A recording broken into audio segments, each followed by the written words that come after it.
Magnifique. Ouais. Oh my God.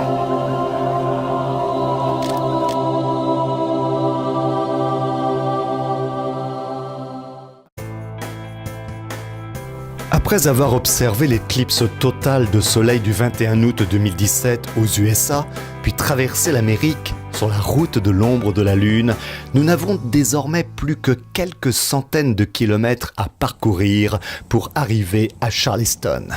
Mais auparavant, après avoir traversé le Tennessee, nous pénétrons en Caroline du Nord et il nous faut maintenant passer la chaîne de montagnes des Appalaches. Ce sont parmi les premiers territoires de la conquête de l'Amérique que nous découvrons désormais et il est émouvant d'y retrouver les traces de ces pionniers, telle cette maison de John et Lucretia Oliver, qui arrivèrent sur ce territoire en 1818. Comment ne pas songer alors au récit de Laura Ingalls Wilder et son œuvre autobiographique « La petite maison dans la prairie ». Dans ce lieu toujours si préservé de la vie moderne, nous songeons à la vie de ces premiers pionniers et de cette conquête de l'Ouest qui n'en était alors qu'à ses débuts. Nous monterons ensuite au sommet de l'une des montagnes de cette région des Appalaches, le dôme Klinkmans, à 2000 mètres d'altitude, où je vais passer une nuit complète à photographier et contempler la nuit étoilée. Ce sont pour nous nos derniers moments américains dans une nature encore sauvage et grandiose. Et quelle meilleure situation que celle-ci pour ressentir le mouvement de notre planète que de rester à contempler la rotation apparente de la voûte céleste. Depuis l'éclipse, la Terre a tourné 27 fois sur elle-même et la Lune, quant à elle, est sur le point de se retrouver dans un nouveau cycle. Ce matin-là, d'ailleurs, dans les toutes premières lueurs de l'aube, un dernier et fin croissant lunaire apparaît au-dessus des montagnes. Tel un doigt cosmique, notre fidèle satellite naturel, dont nous avons suivi scrupuleusement la route éphémère de son ombre projetée sur la Terre, nous indique la fin de la route à suivre, celle du sud-sud-est, c'est-à-dire la direction de Charleston. Après être redescendus des Appalaches, nous traversons une dernière réserve indienne, celle des Cherokees, et c'est devant le musée consacré à l'histoire et la culture de ce peuple amérindien que nous rencontrons Jerry, un vieil Indien qui nous contera l'observation de l'éclipse faite depuis l'entrée du musée. On a observé ici, nous explique-t-il. C'était tout en haut. On a vu les étoiles, le mouvement. Il y avait des nuages, ce n'était pas très lumineux. On a regardé à travers de nos lunettes spéciales.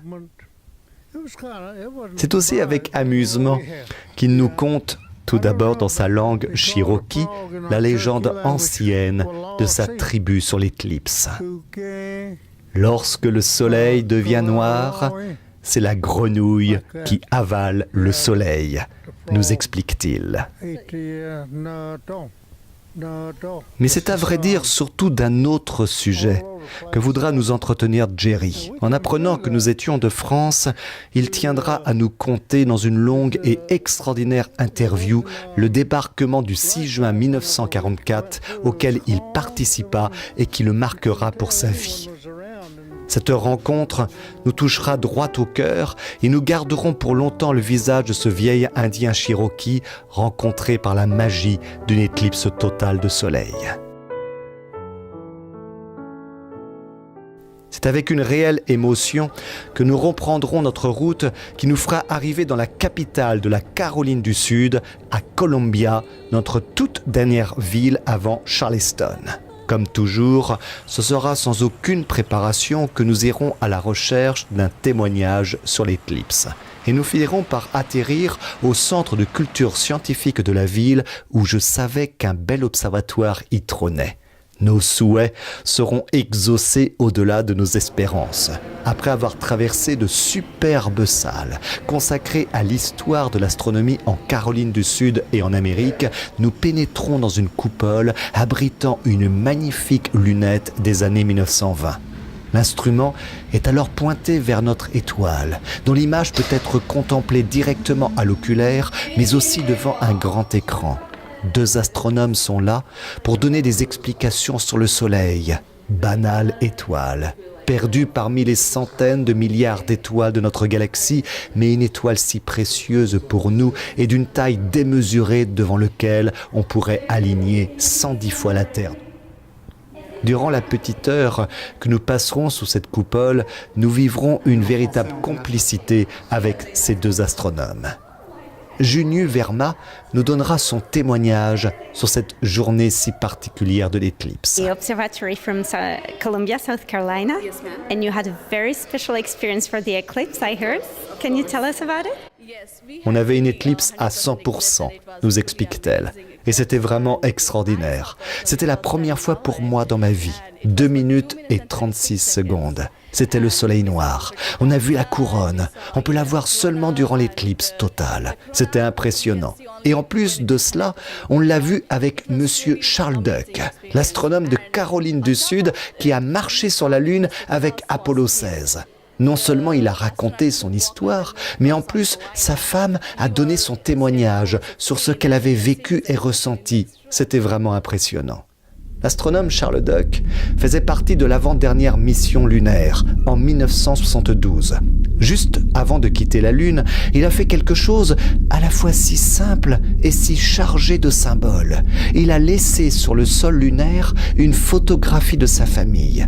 Et nul doute que la présence de cette mise en abîme devait être dans sa pensée et celle de son épouse lorsqu'ils contemplèrent le sombre disque lunaire occultant l'astre du jour. Vous étiez chanceux, fait remarquer Maggie. Lucky one. Oui, c'était l'expérience que l'on n'a qu'une fois dans sa vie. Son collègue aura lui aussi vécu une magnifique éclipse. Mais lui avait tenu à l'observer dans un autre lieu, en étant indépendant. Il nous parlera de sa précédente, qu'il avait observée avec son père le 7 mars 1970. Il avait alors 16 ans et il tiendra à nous montrer les clichés qu'il avait pris et tirés lui-même à l'époque. J'ai déjà fait mes réservations pour 2024. Ça rend totalement dépendant ces éclipses. Mais la prochaine fois, je n'aurai pas d'appareil photo. Je vais juste regarder, juste avec mes yeux.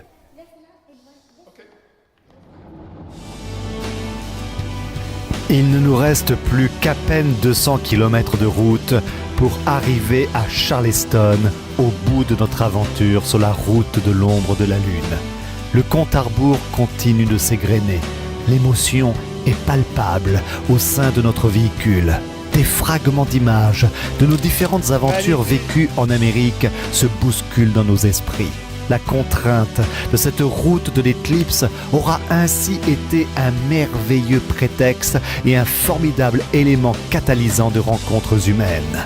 Nous guettons les premiers panneaux indiquant le nom de Charleston, ce nom qui résonne dans nos têtes depuis si longtemps, l'ultime étape de cette aventure inédite d'une traversée d'un continent sur la bande de totalité d'une éclipse. Ce seront 6828 km que nous aurons ainsi parcourus à travers les USA sur cette route astronomique si éphémère. Enfin, ça y est, c'est le cœur battant que nous apercevons le panneau d'entrée de la ville de Charleston.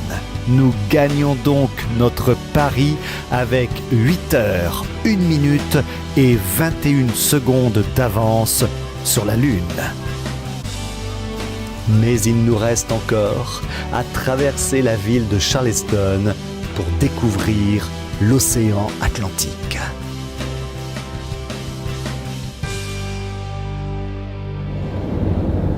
Tu le vois? On arrive à l'océan. Le premier qui voit l'océan, il le dit. Ok? Sur le GPS? Non, en vrai, regarde devant. Le premier qui voit l'océan, il le dit.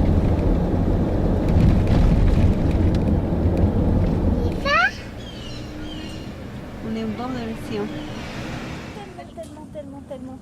Tellement loin qu'on peut pas du tout la voir. Moi, je vois un tout petit peu. Tu vois un petit peu la France? Moi, je vois un tout.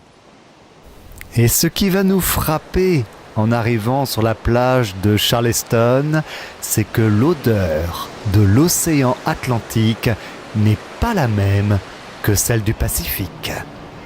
tel Phileas Fogg dans le roman de Jules Verne, notre première démarche sera ensuite de faire authentifier notre arrivée sur nos drapeaux par le manager de l'hôtel où nous allons prendre enfin un repos bien mérité. Ce soir, du mardi 19 septembre 2017, nous savourons de traîner dans les rues de Charleston, heureux et déjà quelque peu nostalgiques, mais avec à l'esprit la prochaine éclipse totale de soleil visible le 2 juillet 2019 au Chili, un beau prétexte pour aller découvrir l'Amérique du Sud.